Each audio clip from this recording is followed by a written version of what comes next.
Queensland Museum Network has historically had a significant role as collector or custodian of secret and sacred objects and ancestral remains for Aboriginal peoples and Torres Strait Islanders. However, as Queensland Museum Network begins its Reflect Reconciliation Action Plan journey, some past practices have been identified as inappropriate, and these practices are considered unacceptable today. Since 1862, the Queensland Museum Network has acquired secret and/or sacred objects and ancestral remains from across Queensland, the Torres Strait and the Pacific. It is acknowledged that some past practices of the museum and its staff were not respectful of and did not understand the significance and cultural importance of objects and human remains. Traditional owners were also not empowered to prevent the removal of their possessions.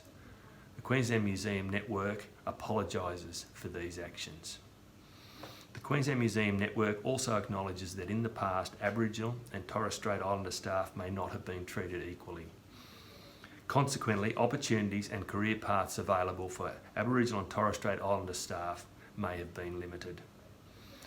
The Queensland Museum Network recognises that it is only the temporary custodian of secret and sacred objects and ancestral remains.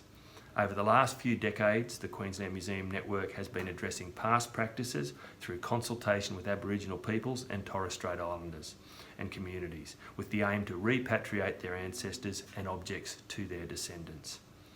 The acknowledgement of the museum as a custodian has begun the journey towards reconciliation with Aboriginal people and Torres Strait Islanders. The Queensland Museum Network will continue to recognise, acknowledge and collaborate with Aboriginal peoples and Torres Strait Islanders to promote reconciliation and respect for their culture. Thank you.